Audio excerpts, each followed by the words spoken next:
인류 최초의 결혼식이 있었습니다. 신랑은 아담, 신부는 하와, 주례자는 하나님, 예식장은 에덴 동산, 축가는 동물과 천사들입니다. 참 아름답고 복된 결혼식입니다. 이 결혼식에서 한 가지 질문을 합니다. 결혼과 부부는 누구의 아이디어입니까? 한 남자와 한 여자가 결혼을 통하여서 부부가 되게 하자라는 것은 누구 생각입니까? 누가 이것을 기획을 했고, 누가 이것을 설계하고, 누가 이것을 계획하고, 누가 이것을 만드셨습니까? 하나님입니다. 그렇다면 다시 질문합니다. 누가 결혼과 부부를 가장 잘 알까요? 하나님입니다. 만드신 분이 가장 잘합니다. 바꾸어 질문을 합니다. 우리는 누구한테 결혼과 부부에 대해서 배워야 할까요? 하나님한테 배워야 됩니다. 왜? 그 하나님의 아이디어, 하나님의 기획, 하나님의 계획, 하나님이 이 부부와 결혼에 대한 것을 만들었기 때문입니다. 자, 그럼에도 불구하고 사람들은 보통 하나님으로부터 결혼이 무엇인지, 부부가 무엇인지를 배우지 않고 결혼에 임하고 그리고 또한 부부가 됩니다. 이 말은 뭘 의미하는 거냐 하면 제대로 배우지 않고 이루어진 결혼과 그리고 부부라고 하는 것은 여전히 시행착오가 많이 있음을 의미하는 것입니다. 모르기 때문에 시행착오를 하게 됩니다. 성장하는 과정 속에서 제가 교회에서 결혼에 대한 어떤 구체적인 세미나 같은 것을 받아본 적이 없었던 것 같아요. 그런데 이게 90년대 초로 아마 좀 기억이 됩니다만은 이미 제가 목사 안수를 받고 난 다음에 지구촌 교회 이동원 목사님께서 새생활 세미나라는 것을 했습니다. 그때 크리스천 라이프, 크리스천의 삶에 대한 것을 그분이 구체적으로 다루기 시작하는 그 세미나가 한국 교회에 히트를 쳤습니다. 그때 그분의 강의를 테이프로 들으면서 저 역시도 참 신선하다는 생각이 들었습니다. 그래서 그분의 테이프와 책자를 가지고 초급반, 중급반 그 공부를 쭉 했던 기억이 납니다. 그리고 동시에 나침판사에서 기독교인의 삶에 대한 성경 공부 교재가 나오기 시작했는데 그 어간이 되겠죠. 크리스찬의 이성교제, 크리스찬의 데이트, 크리스찬의 경제관, 크리스찬의 직장관 등등에 대한 크리스찬 삶에 대한 것을 주제로 나와서 그걸 가지고 또한 공부를 했던 기억이 납니다. 그 이후에도 지금 이제 계속해서 지금 많이 발전돼 나와서 가정에 대한 책자나 결혼에 대한 책자나 혹은 사랑에 대한 책자나 부부에 대한 책자들이 아주 많이 나와 있는 실정입니다. 오늘 설교도 이런 책자들과 내용들을 나름 종합해서 정리된 내용을 여러분에게 좀 소개하려고 합니다. 몰랐기 때문에 시행착오를 많이 했던 결혼 생활이라면 다시 한번 오늘 이 시간에 성경에서 말한 결혼은 무엇인지를 주목해 보기를 원합니다. 성경의 결혼과는 무엇인가? 하나님은 결혼을 뭐라고 말씀하고 있는지 이미 결혼 생활하고 있는 분들도 한번 다시 생각해 보시고 자녀를 결혼을 시켜야 될 분들도 한번 생각해 보시고 또 이미 결혼을 시킨 부모 입장에서도 한번 결혼이란 무엇인지를 한번 생각해 보실 수 있기를 바랍니다. 성경적인 결혼관, 성경은 결혼을 뭐라고 어떻게 말하고 있는지 아마 여기 계신 여러분들이 많은 분들이 내가 알고 있는 거랑 너무 다르네 그럴지 모르겠습니다. 첫 번째, 성경적인 결혼관 첫 번째는 결혼은 부모를 떠나는 것입니다. 한번 따라해 볼까요? 결혼은 부모를 떠나는 것이다.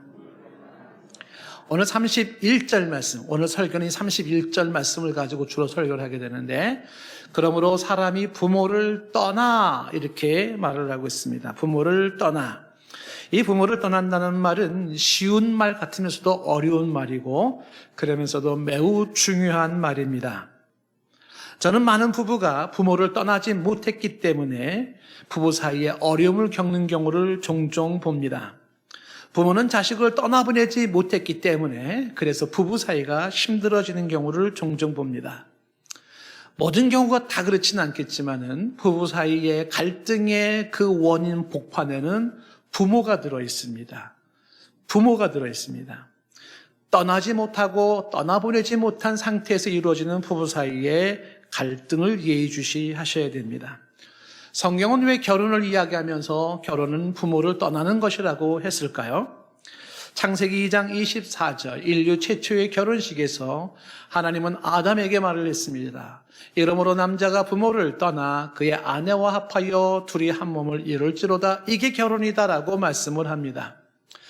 아담에게 남자가 부모를 떠나라고 이야기를 합니다. 아시다시피 아담에게는 부모가 없습니다. 그런데 부모를 떠나라고 말씀을 합니다. 이 이야기는 이 결혼에 대한 정의가 아담 한 사람에게 국한된 것이 아니라 인류 전체에게 향한 원리, 원칙, 결혼에 대한 정의임을 말씀하고 있는 것입니다. 하나님께서 아담에게만 이 말씀을 준 것은 아닙니다. 이 말씀을 예수님도 다시 한번 인용하면서 말씀을 합니다. 마태복음 19장 5절 말씀에서 예수님이 말씀하십니다. 그러므로 사람이 그 부모를 떠나서 아내와 합하여 그들이 한 몸이 될 것이라고 말씀을 합니다. 그러면서 이어지는 6절 말씀에 그런즉 이제는 둘이 아니요 한 몸이니 그러므로 하나님이 짝지어 주신 것을 사람이 나누지 못할지니라 말씀하고 있습니다. 하나님이 짝지어 주신 것을 사람이 나누지 못한다는 것은 이혼은 절대 불가하다라는 말이 아닙니다. 예수님도 이혼을 전제하고 있습니다. 이혼할 수 있다고 말씀하고 계셔요. 오늘은 그 얘기를 좀 하려는 것은 아니고 5절에서 지금 말한 대로 부모를 떠나라는 이야기를 강조하고 있습니다. 부모를 떠나서 이렇게 이야기를 합니다. 자, 그렇다면 부모를 떠난다는 것이 결혼을 하는 것인데 결혼하는 것은 부모를 떠나는 것이고 그런 건데 그런 부모를 떠난다는 것이 무엇인가 하는 문제입니다. 부모를 떠난다는 것은 단순한 분가나 혹은 부모와의 관계를 중단하거나 혹은 효도를 중단하라는 말이 아닙니다. 이 부모를 떠나라는 말은 사회적 독립, 경제적 독립, 정신적 독립 혹은 심리적 독립을 의미합니다. 조금 더 구체적으로 한번 얘기해 본다 그러면 부모를 떠나라는 것을 사회적 독립이라는 차원에서 한번 생각을 해봅시다. 사회적 독립. 자, 그렇다면 결혼이 뭐냐면 결혼 이후에 가정의 개념은 이제 결혼한 부부와 자녀들이 가정의 한 단위가 되는 겁니다. 여기에 부모는 들어가지 않아요. 결혼시킨 부모는 들어가지 않습니다. 사회적 독립이에요. 넓은 의미에서는 여전히 포괄적으로 결혼을 시켜주신 부모님도 우리의 가족이지만 그러나 결혼 후에는 독립된 새 가정을 형성하는 것을 말합니다. 이 표현을 조금 더 강하게 제가 강하게 표현한다 그러면 결혼한 자식과 부모는 사실상 남입니다. 이웃관계예요. 충격이 되죠, 여러분들? 뭔 소리를 하는 거야? 지금 어르신들도 많이 있는데 아니 교회 잘못 왔어 오늘은. 지금 뭐야 지금 얘기가 이렇게 생각할지 모르겠습니다. 히브리 말에 지금 부모를 떠나라는 아자브라는 단어가 이게 다른 말로 번역하면요 더 심한 표현이 버리다예요. 버리다. 부모를 버려 이런 뜻입니다. 그게 굉장히 강한 표현인 것이죠. 근데 왜 결혼을 이야기할 때 굳이 이 부모를 떠나라는 이런 표현을 썼는가라고 하는 부분입니다. 이것이 사회적 독립하는 것을 얘기할 때 결혼한다라고 하는 것은 바로 부모를 떠나 사회적인 독립을 이루는 것이 결혼하는 것이다. 이렇게 말씀을 드리는 것입니다. 그래서 예를 들어서 부모님들이 결혼한 자녀들이 자기 집 현관 비밀번호를 안 가르쳐 준다고 해서 서운해하면 안 돼요. 왜요? 사실상 이웃이에요. 남입니다. 섭섭할지 모르지만은. 자녀들의 집이라고 불쑥불쑥 내 집처럼 드나드는 것은 신뢰가 되는 겁니다. 이게 결혼은 떠난다는 개념 속에 들어있는 거예요. 사회적 독립. 내 집이 아니에요. 남의 집입니다. 그래서 자녀들 집에 불쑥 들어가서 냉장고를 열어보고 찬장을 열어보는 것도 신뢰죠. 거기에다가 살림이 어쩌고저쩌고 운운하는 것은 무례한 모습이 되는 겁니다. 이 떠난다는 개념이 보통 일반인들에게는 없어요. 그렇기 때문에 이러한 실수를 하기 쉬운 겁니다. 예를 들어서 부부싸움을 한다고 가정을 한번 해봅시다. 그래서 자녀들이 결혼 생활을 힘들어하는 모습을 지켜본다고 해보십시다. 부모님 입장에서. 부부간의 갈등으로 인해서 내 아들이 그 아내로 인하여 힘들어하고요. 내 딸이 남편으로 인해서 눈물을 짓는 모습을 부모가 본다면 부모는 무척 속상합니다. 그리고 마음이 아픕니다. 그래서 부모가 나서서 이 싸움을 중지해주고 싶어집니다. 나서서 이 문제를 해결해주고 싶어집니다. 정리해주고 싶은 거죠. 그래서 상대방에게 한마디를 해주고 싶은 게 부모의 마음인 거죠. 김서방, 이리 좀 와보게. 자네 내 딸이 어떻게 컸는 줄 아나? 손에 물 한 방울 안 묻히고 컸어. 근데 어떻게 이렇게 얘기를 한다든지, 혹은 며느라이야, 이리 좀 와봐라. 네가 김씨 집안에 시집을 왔으면 김씨 가족이지. 이러면서 얘기를 한다든지, 이렇게 부모가 중재를 하거나 중간 개입을 할 때 제가 분명히 말씀드립니다. 그런 부모의 중재나 중간 개입과 어떤 충고는요, 부부의 갈등 해결에 도움이 안 됩니다. 오히려 부부의 갈등을 심화시켜요. 그 부모 입장에서는 답답하죠. 그렇죠? 답답합니다. 뭔가 얘기를 해주고 싶은 겁니다. 만약에 그런 마음이 있다면 그때는 어떻게 되겠습니까? 단지 뒤에서 기도해 주는 게 제일 좋고, 그 다음에 이래라 저래라라는 명령이 아닌 어떤 상담가 입장에서 이야기해 줄 수는 있을 것입니다. 사회적 독립이라고 하는 그 부분의 말씀에서 말씀드리는 것은 이와 같은 모습인 것입니다. 부부의 모습, 가정의 모습에는 이제는 부모는 열애되고 있는 실정을 말씀하고 있습니다. 부모를 떠난다는 것은 바로 이와 같은 사회적 독립을 의미합니다. 자, 이 부모를 떠난다는 또 하나의 의미인 경제적 독립도 한번 생각을 해보십시다. 부모를 떠난다는 게 경제적으로 독립하는 겁니다. 그러니까 결혼하기 전에는 부모로부터 경제적 도움을 받을 수가 있습니다. 그런데 결혼한다는 건 뭐냐면 이제는 부모로부터 경제적 도움을 받지 않겠습니다. 우리가 알아서 경제적 생활을 하겠습니다. 라는 것을 의미하는 겁니다.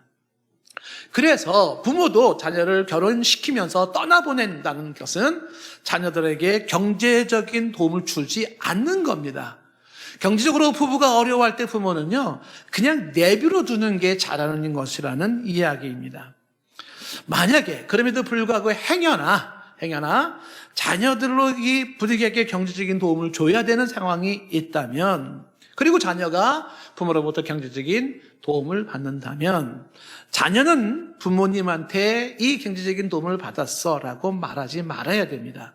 부모는 내가 자식을 이렇게 경제적으로 도와줬어 라고 말하지 말아야 됩니다. 잊어버려야 돼요. 왜 그러냐 하면 부모와 자식 사이에도 돈을 주고받는 관계가 계속 유지되고 있다면 이 돈 관계가 그래요. 돈을 준 사람과 돈을 받은 사람은요, 은연중에 주종 관계가 형성이 돼요. 관계가 주종 관계가 형성이 됩니다. 그래서 준 사람은 언제든지 기득권 행사를 할 수 있다라고 생각을 하고, 받은 사람은 언제든지 그 앞에서 말을 들어야 될 것 같은 구조가 형성이 됩니다. 그래서 부부싸움이 이런 갈등이 또 원인이 되는 거죠. 그때 우리가 어려웠을 때 우리 부모가 이렇게 도왔는데, 우리 부모가 이렇게 도왔는데 라는 얘기가 나오죠. 그리고 또 부모 입장에서도 상황이 안 좋으면 그런 말이 나올 겁니다. 그때 내가 너희를 이렇게 지원했는데, 이렇게 도왔는데 하면서 섭섭해하고 서운해합니다. 분노의 원인이 됩니다. 이 얘기는 지금 부부 사이에서 이루어지고 있는 이 문제, 즉 독립이 이루어지지 않은 상태에서 이루어진 문제성을 말하고 있는 것입니다.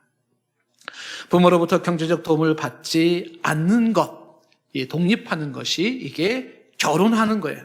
저 결혼합니다 하는 이야기는 뭘 의미한다고요? 사회적으로 독립합니다, 경제적으로 독립합니다, 이 선언을 하는 것이에요.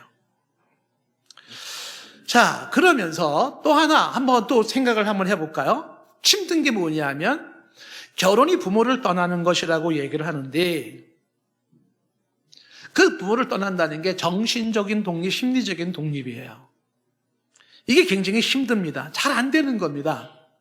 그런데 마음에서부터 부모를 떠나야 되고 부모는 마음에서부터 자녀를 떠나 보내야 됩니다.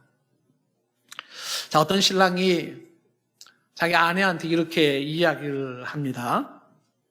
내가 분명히 말을 하는데 나는 우리 부모님과 절대로 헤어질 수가 없어.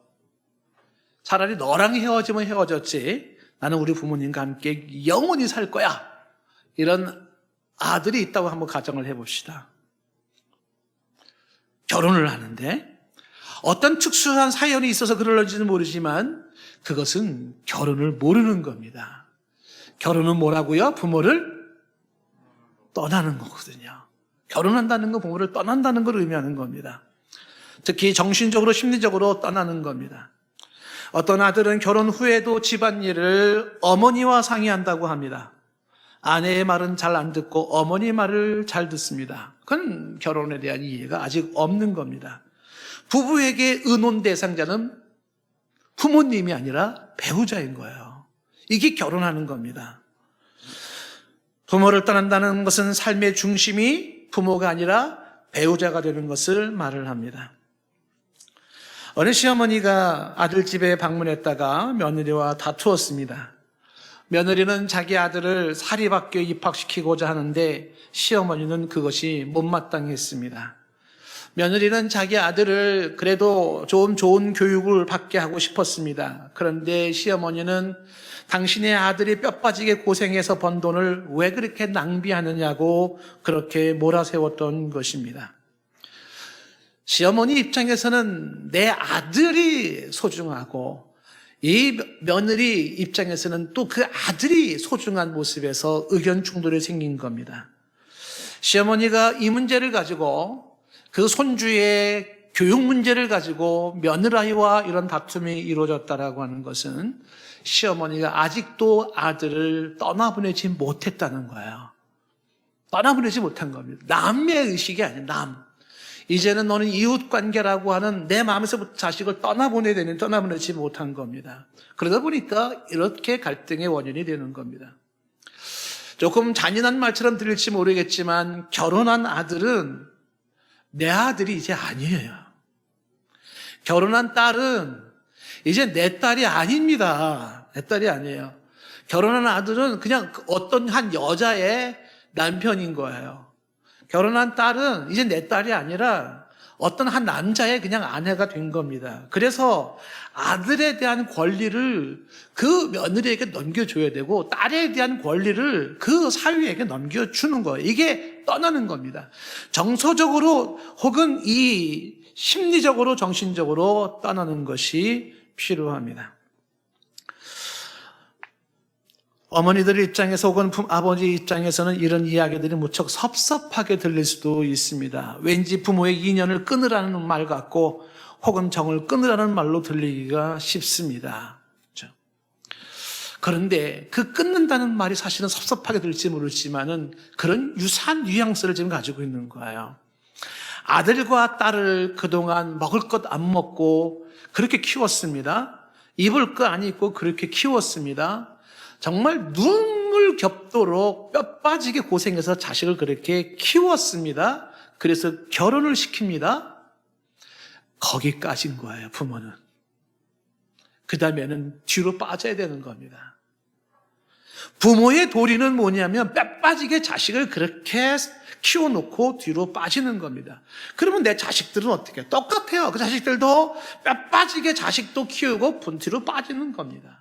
이것이 하나님이 만들어 놓으신 이 결혼 관계의 하나님의 섭리인 것입니다. 우리 교회 주차장에 우리 제비집이 있습니다. 여러분 이따 혹시 가실 때 주차장 제비집 한번 보고 가십시오. 해마다 우리 교회 주차장 그 밑에 그 제비가 날아와서 집을 짓고 올해도 변함없이 찾아와서 작년에 지었던 집을 리모델링을 했어요, 제비가. 그리고 그 안에 알을 낳고, 그리고 4마리, 제가 보니까 4마리 새끼가 올해도 컸어요. 작년엔 5마리로 제가 기억하는데, 4마리가 컸습니다. 그 부모가 알을 낳고요. 집 짓는데도 뭐 아주 얼마나 고생해서 입으로 물르고 와가지고 뭐 심지어는 비닐로다가 막 방수 처리도 하고 뭐 하면서 이렇게 막 쟁쟁이 나름 신경을 많이 쓰고 알을 낳고서 품습니다. 이렇게 품고 오랫동안을. 그리고 이제 새끼가 깨어났는데 털도 안 난 새끼. 그리고 이제 지금은 이따 가면서 여러분 보시면 많이 컸어요. 이제 좀 있으면 이제 날아갈 겁니다. 많이 컸는데 둥지가 좁으니까 이제 이 4마리 제비 새끼들이 이제 서로가 막 이렇게 겹겹이 싸가지고 이렇게 지금 올라가 있는 그런 실정이 돼버렸어요. 부모가 허구한 날 먹을 걸 갖다가 칩니다. 새끼들은 입을 이만큼 벌리고 막 찌찌찌찌 그래 먹여주고. 그리고 누군가 그 둥지를 이렇게 접근하거나 그러면요, 부모 제비가 뒤쪽에서 유인하는 거죠. 막 소리를 냅니다. 예. 자기들 보라는 거죠. 그쪽 가지 보지 말고 자기 보라는 거. 새끼들 보호하려고. 그렇게 고생을 합니다. 이제 얼마 안 있으면은요, 그 새끼 둥지에 있던 그 새끼 제비는 그 둥지를 떠날 겁니다. 작년에 그랬듯이 떠나갈 겁니다.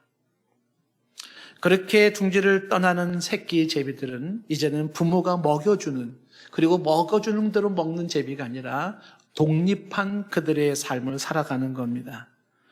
새끼 제비가 떠날 때는 그냥 미련 없이 떠나는 것이고 부모 제비는 무조건 떠나보내는 겁니다. 그리고 또한 이제 세월이 흘러서 내년도가 되면 또 단지 2마리 부부만이 찾아올 겁니다. 부모를 떠나는 이러한 제비들의 세계는 동물의 세계만 있는 것이 아니라 이것이 자연의 섭리로 우리 인간에게도 동일하게 적용이 됩니다. 이 하나님의 섭리인 자연의 섭리는 결혼이 이와 같음을 말해주고 있습니다. 결혼한다는 것은 부모를 떠나는 것이다. 이게 성경적 결혼관이에요. 그래서 남편은 늘 아내가 중심이 되어야 되고 아내는 늘 남편이 중심이 되어야 합니다. 아멘을 안 할 줄 알고 있었어요. 그렇지만 저는 사명을 가지고 외쳐야 되는 것이죠. 자, 남편은 무조건 아내가 중심이 되고 아내는 무조건 남편이 중심이 돼야 되는, 이게 결혼하는 거예요. 예? 이거를 모르고 있다라는 건 아직 결혼이 뭔지를 모르고 있는 거죠. 몰라도 괜찮아. 나는 그래도 우리 친정이 더 중요해. 뭐 이러고 나간다 그러면은 거기에 비극이 주어지기 시작해요. 자, 그렇다고 해서 그러면 부모에 대한 자식의 도리나 효를 중단하라는 말이냐? 그거는 아닙니다. 여기에서 다소 어려움이 헷갈림이 있습니다. 부모에 대한 자식의 도리나 효는 당연히 계속 이어집니다. 자녀는 여전히 때가 되면 부모님을 찾아뵈어야 되고 연로하신 부모님에게 용돈과 생애별을 드리며 그 부모님의 뒷바라지를 해야 합니다. 그건 마땅한 겁니다. 안부 인사를 물어야 되고 부모의 필요를 채워드려야 됩니다. 그런 관계나 효는 계속 유지가 돼야 합니다. 그런데 그런 관계의 효와 관계의 부모 관계를 유지한다 할지라도 근본적인 자세, 근본적인 태도는 부모를 떠난다는 것을 염두에 두고 있어야 합니다. 사회적인 독립을 하는 것이고 경제적인 독립을 하는 것이고 정신적으로 심리적으로 독립하는 겁니다. 부모 중심의 가족이 아니라 부부 중심의 가족인 겁니다. 결혼은 부모를 떠나는 것이에요. 서론에 말했지만 이 떠나보내지 못하고 또 떠나지 못한 부부들의 그 갈등 원인들을 옆에서 지켜보면서 저는 뭐라고 말은 못하죠. 그 갈등에 부모 당신이 들어있어라고 말은 못합니다. 굉장히 그건 또 상처받을 말입니다.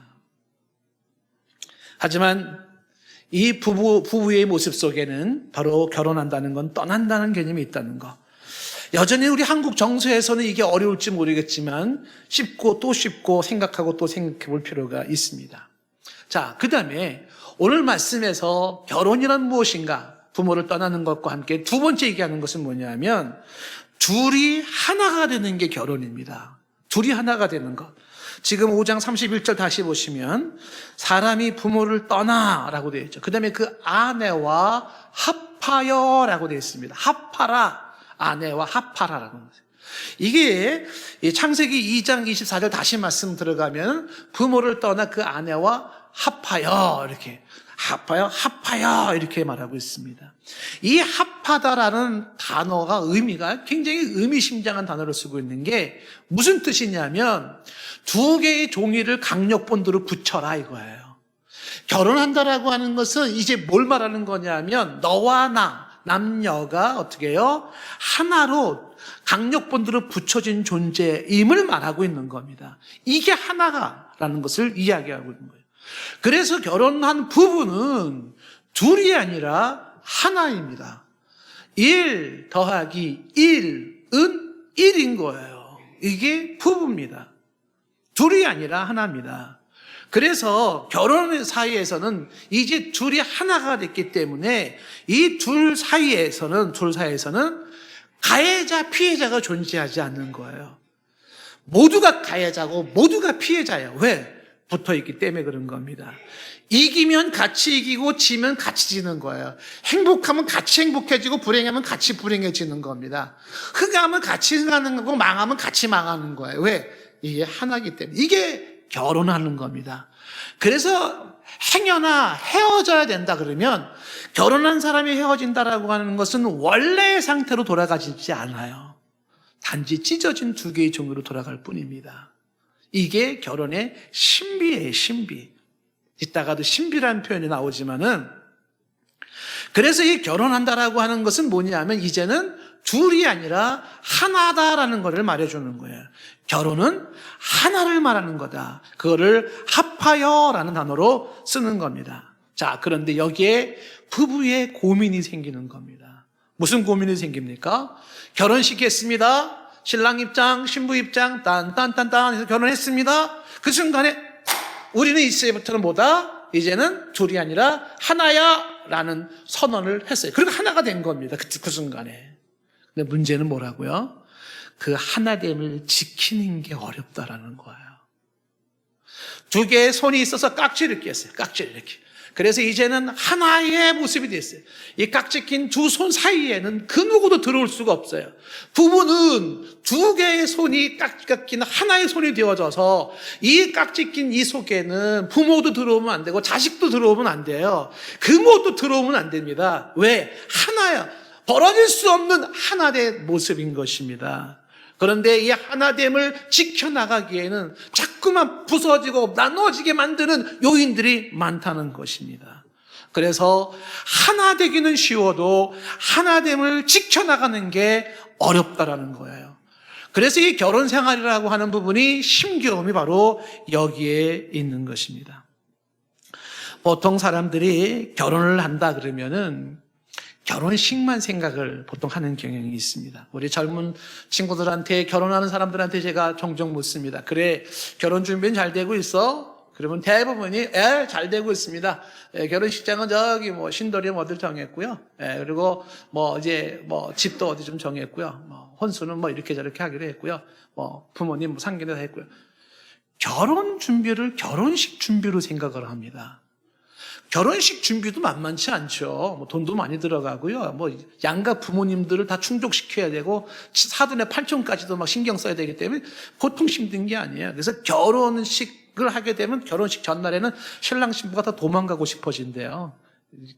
너무 힘들어가지고 이쪽 부모가 저렇고 저쪽 부모가 저렇고 저쪽 이모님이 저렇고 저기에 삼촌이 뭐라 그러고 막 이러니까 막 스트레스를 받는 거예요. 근데 결혼식 준비도 만만치는 않지만 그런데 진짜 중요한 건 결혼식 그 이후입니다.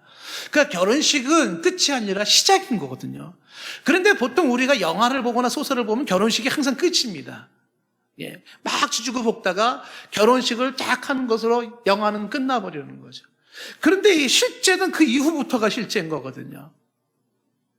그런데 그 실제는 이제 그 둘이 하나가 되어서 하나 되어 살아가는 그 과정이 너무 힘겨워지는 겁니다. 하나됨을 지키는 게 어렵더라는 겁니다. 왜 이렇게 어려울까요? 그 하나됨은요, 결혼식이 그 하나됨을 계속 보장하는 게 아닙니다. 그 하나님을 지키기 위해서 굉장히 많이 공부해야 되고 굉장히 많이 노력해야 되고 굉장히 많이 수고를 해야 돼요. 저절로 하나님이 유지되지 않습니다.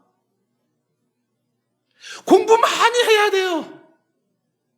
사랑하는 법도 공부해야 되고요.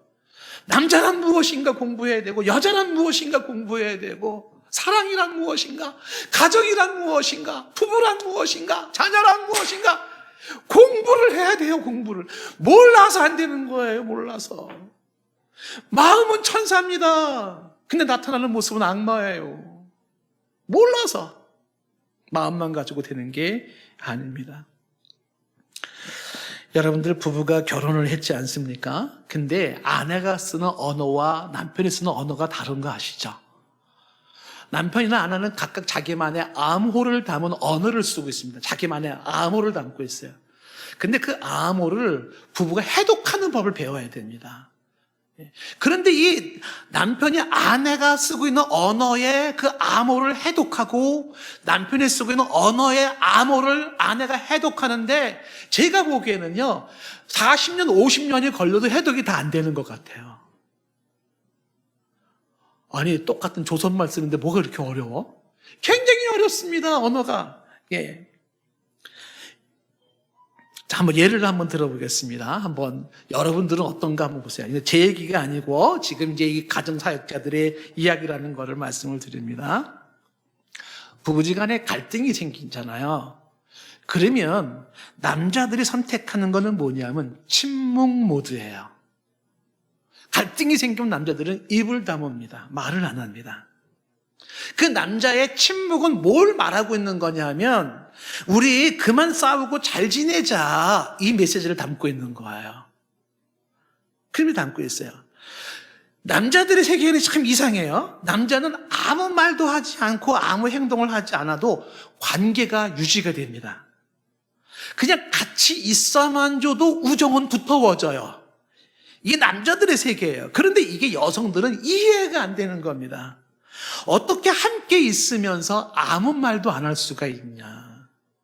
여성들 입장에서는 도무지 이해가 안 됩니다. 대화도 없이 어떻게 함께 있을 수가 있고 그러면서 친밀감이 만들어질 수 있겠느냐. 그래서 남자는 침묵하면서 우리 그만 싸우고 사이좋게 지내라는 메시지를 주고 있습니다. 동굴 속에 들어가는 거야. 동굴 속에 들어가서 우리 좀 사이좋게 지내면 안 되라고 침묵하고 있는 거예요. 근데 그 침묵이 아내에게는 뭐로 느껴진다? 적대감으로 느껴진다는 거예요. 적대감으로 견딜 수 없어지고 그리고 아주 분노를 만들어내는 요인이 되더라는 것입니다. 그래서 아내는 그 갈등을 침묵으로 풀지 말고 말로 풀자라고 말을 하려고 접근합니다. 여보 우리 얘기 좀 해요 하고 접근을 합니다. 그 접근은 뭘 의미하는 거예요? 여자의 접근은 이제 우리 갈등 좀 풀고 잘 좀 지내봅시다라는 메시지를 담고 있습니다. 그런데 그 접근이 남자들 입장에서는 어떻게 느껴집니까? 또 싸움을 거는군 이렇게 느껴지는 거죠. 또 나를 통제하려고 하는군 이렇게 느껴지는 겁니다. 아내는 대화하자라고 하고 대화하는데 남편은 잔소리 좀 그만했으면 좋겠다고 생각을 하는 겁니다. 아내가 대화하자라고 하는 것이 남편들은 무서워요.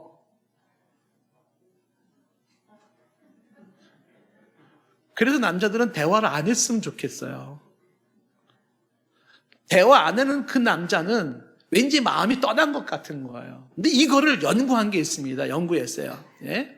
남자를 토라지게 만드는 언어, 여자를 화나게 만드는 언어라는 책이 있습니다. 한번 그거 추천 도서를 한번 쓰고 싶은 건데 또 있는데, 근데 이거를 연구를 한 겁니다. 왜 남자와 여자는 대화가 이렇게 다른가? 그런데 남자들은요, 대화가 짤막한 대화나 침묵 속에 할 얘기가 다 한 거예요. 근데 여자들 입장에서는 그게 아닌 거예요. 더 구구절절이 못난 이야기들이 너무 많은 겁니다. 그냥 똑같이 나 얘기 다 했어라고 하는데 남자들은 별로 얘기가 없어요. 남자와 여자의 차이점입니다. 이해가 안 되죠. 이게 뭐예요? 단지 대화의 한 예에 불과한 거지만 하나됨을 지켜나가는 게 이리도 어렵다라고 하는 것입니다. 혹시 여러분들 중에는 목사님 오늘 설교 잘못하고 계세요. 우리 남편은요 달라요. 남편은요 갈등이 생기면요 대화로 잘 풀거든요. 우리 남편은요 대화를 무척 좋아해요. 이런 분이 계신다면 Congratulations 축하드립니다. 진짜 대단한 남편을 만났습니다. 그 남편을 적극 영적으로 존경해 주시고 더 많이 사랑해 주십시오. 제가 이렇게 얘기 드리는 거는 이게 수많은 사람들의 연구 결과인데 이게 동서고금을 막론하고 참 신기해요. 미국 사람이 쓴 책인데 이런 내용을 쓰고 있는 거예요. 왜 남자는 침묵으로 나아가는가? 왜 아내들은 말이 많은가? 이런 거. 이거를 미국 사람들이 썼는데 이게 동양 사람들이 공감을 하고 각 나라 사람들이 공감을 해요. 참 묘하죠? 부부가 쓰는 사랑의 언어도 달라요. 이게 하나됨을 지키는 게 일이 어려운 거예요. 사랑의 언어가 다릅니다. 그래서 이 게리 체프먼이라는 사람이 5가지 사랑의 언어라는 책을 썼는데 이분이 이 책을 쓰는데 40년 걸렸어요. 40년 걸렸다기보다 40년 동안 가정 사역을 하고 기독교 상담가로서 사역을 하면서 이분이 이 책이 나왔는데 이 책에 사람들을 연구해 보니까 사람들이 쓰는 사랑의 언어, 다시 말하면 사랑을 느끼는 언어가 다르더라는 거예요. 어떤 사람은 인정해주는 말을 들을 때 사랑을 느껴요. 인정해주는 말, 잘했어, 멋있어, 훌륭해. 이때 그걸 사랑으로 느껴지는 사람이 있는가 하면 어떤 사람은 함께 있어주는 시간으로 사랑을 느끼는 거예요. 있어주는 거로 사랑을 느끼고 어떤 사람은 선물이 사랑의 언어가 돼요. 그 선물을 받을 때 사랑을 느끼는 것이고 어떤 사람은 봉사와 섬기면 누군가가 나를 위해서 희생해주고 누군가 나를 섬겨줬을 때 그때 사랑을 느끼는 거예요. 그리고 어떤 사람은 스킨십이 사랑의 언어입니다.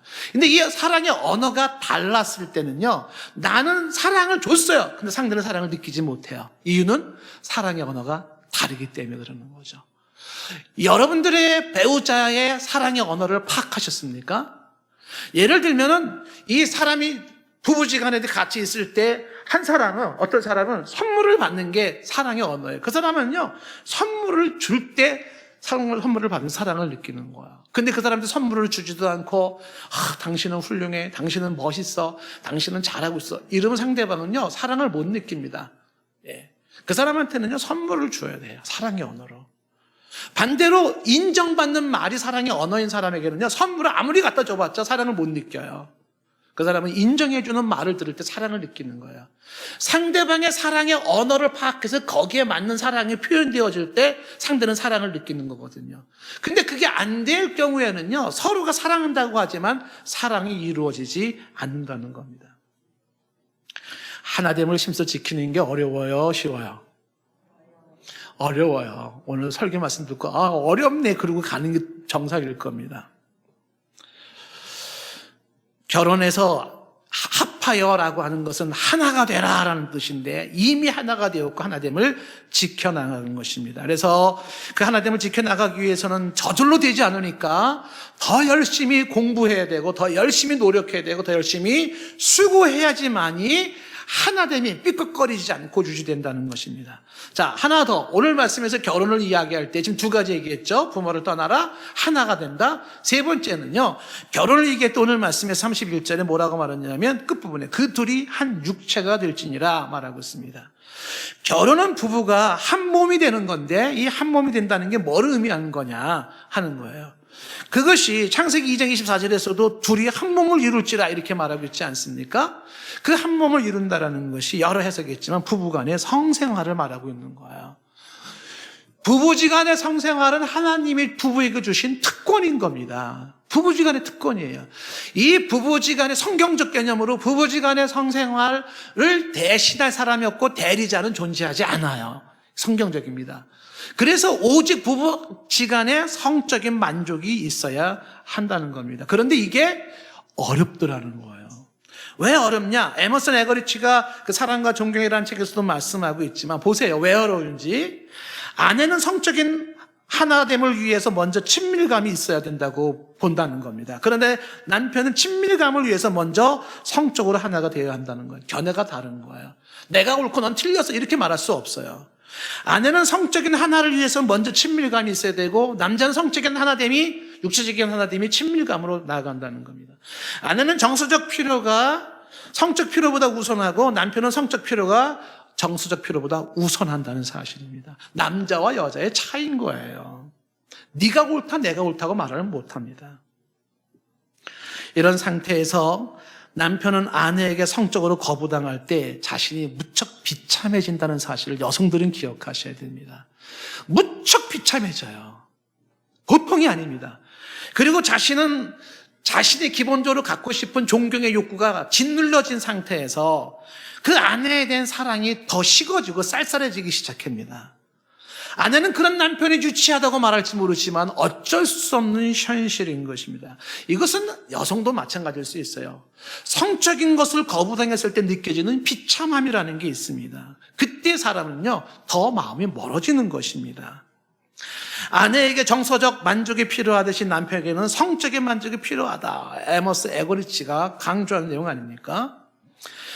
성적인 욕구가 억제당했을 때 특히 남자들은 사탄의 공격을 받기 쉽다는 사실입니다. 그래서 그 책 269페이지에 외도에 빠진 남편 얘기가 나오죠. 왜 빠졌습니까? 아내가 보니까 남편이 바람이 났는데 바람난 여자를 보니까 형편없는 여자랑 바람이 난 거예요. 백치 같은 여자랑 바람이 난 거예요. 왜 저런 여자한테 빠져가지고 사느냐라고 이야기를 하는데 남편의 입장에서는 이게 잘못된 건 자기는 안다는 거죠. 그런데 저 여자만큼 나를 존경해주고 저 여자만큼은 나의 이 성적인 욕구를 채워주더라는 거예요. 그 욕구가 채워지지 않음으로 인해서 사탄의 틈을 타고 있는 모습인 것입니다. 부부 사이에 성적인 만족이 있어야 되는데 이거 쉽지가 않기 때문에 더 많은 대화가 많이 있어야 되고 더 많은 섬김이 있어야 됩니다. 남편은 성생활에 시각지향적인데 아내는 청각지향적이고 보통 남자들은 아내가 좀 더 성적으로 적극적이기를 원하고 있어요. 그런데 아내들은 좀 더 적극적인 성적인 표현을 하면 이상한 여자로 취급받을까 봐 저도 소극적으로 나가는 경향이 있다는 사실이죠. 오직 나만이 내 배우자의 성적 욕구를 충족시켜줄 수 있는 지상의 유일한 사람이라는 사실을 기억하셔야 됩니다. 대리자는 존재하지 않습니다. 그래서 부부 사이에는 이제는 육체가 한 몸이 되는 것이기 때문에 이 성적 욕구에 민감하고 적극적인 배려를 아끼지 말아야 됩니다. 상대방의 성적 만족을 내가 책임지겠다는 자세를 가져야 됩니다. 성생활은 부부 사이에 주어진 특권입니다. 이건 성경의 가르침이고 부부 외에서 충족할 수 있는 부분은 없습니다. 두 사람의 부부 사이의 성생활에 실패가 없기를 바랍니다. 여기에도 아멘이 안 나올 거라고 저는 생각을 미리 하고 있었기 때문에 상처를 받지 않습니다. 예. 아멘을 안 하는 이유도 제가 꿰뚫어 보죠. 왜 안 하는지 그 이유를 알아요, 지금. 예. 하고 싶어도 아멘 하면은 또 이상한 사람으로 볼까봐 또 막 별 생각 다 들 겁니다. 자, 이 부부를 유지하는 데 중요한 두 단어가 있었죠. 그 다음에 이 부부를 지켜주는 기본은 사랑과 존경이라는 거예요. 부부 사이를 지켜주는 기본, 사랑과 존경. 33절 말씀이죠. 예, 자기 아내를 사랑하고 그 다음에 자기 남편을 존경하라는 겁니다. 이 얘기는 우리가 많이 얘기한 거기 때문에 더 설교를 하지 않습니다. 지난주에 복종과 사랑이라고 하는 아내와 남편이라는 설교로도 유사한 설교를 했고요. 왜 하나님은 아내를 사랑하라 그러고 남편에겐 왜 존경하라고 했을까라는 이 말에 눈이 확 열렸던 사람이 아까 얘기했던 에머슨 에머리치예요. 이 사람들이 이걸 보고 확 놀란 거예요. 유레카 소리를 치고 이거를 전 세계 세미나를 했더니 사람들이 다 여기에 놀라운 변화가 생긴 겁니다. 아내의 욕구는 사랑의 욕구고 남편의 욕구는 존경의 욕구인데 이게 채워지지 않을 땐 질식해요, 사람들이. 아내는 사랑받지 못했을 때 질식하고 남편은 존경받지 못할 때 질식한다는 거 아닙니까? 요 책에 대한 요약을 5월 23일 날 저녁 예배 때 제가 해놓은 게 있으니까 영상을 좀 참고하시면 되겠습니다.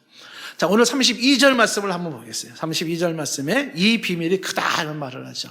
이 비밀이라고 하는 이야기, 이 비밀이 미스테리, 신비입니다. 이 결혼의 이야기가 참 신비하다라고 말하면서 나는 이것을 그리스도와 교회에 대해서 말한다고 이야기를 합니다. 부부의 원리가 그리스도와 교회의 원리와 아주 같다라는 걸 말해주고 있는 거죠. 어떤 면에서 같습니까? 떠나고 하나 되는 겁니다. 떠나고 하나 되는 거예요. 그리스도와 교회의 관계를 말한다 그러면 크리스찬들이 세상을 떠나 그리스도와 연합해 믿음으로 하나 된 모습을 말하는 것이고 부부 사이를 말할 때는 어떻게 돼? 부모를 떠나 그리고 부부가 하나 된 연합해서 1 더하기 1은 1이 되는 그런 연합을 말하고 있기 때문에 그렇습니다. 신비한 겁니다. 결혼한다는 것은 이 그리스도와 궁극적으로 신부이신 우리와 그리스도의 영원한 관계를 말해주고 있지만, 그러나 그 그리스도와 우리와의 영원한 관계의 맛보기를 부부 사이에서 경험할 수 있는 거죠. 물론 부부 사이에서의 관계는 불완전함이 있지만은, 그러나 우리의 부부 생활도, 우리의 일상에서, 지상에서의 결혼 생활도 중요하기에 결혼이란 무엇인가를 이해해야 하는데, 그 이해한다 할 때 결혼이 무엇이냐, 세 가지를 얘기를 했습니다. 기본적으로 첫째는 결혼은 부모를 떠나는 것이다. 둘째, 결혼은 연합하는 거예요. 둘이 연합하여 합하는 겁니다. 하나님을 심서 지키는 것입니다. 셋째는 한 몸을 이루는 것입니다. 한 몸을 이루는 건 성생활이 보장되는 것을 의미하는 것입니다. 그리고 하나 더 얘기한 것은 설명을 길게 하진 않았지만, 결혼 생활을 지탱하는 기본은 사랑과 존경이라고 하는 내용입니다. 부디 우리의 결혼 생활이 지금보다는 나아지는 결혼 생활이 되기를 원하고, 우리의 자녀들도 이런 성경적인 결혼관이 잘 정립되어 하나님이 의도한 대로 하나님이 축복하시는 결혼이 이루어지기를 바랍니다.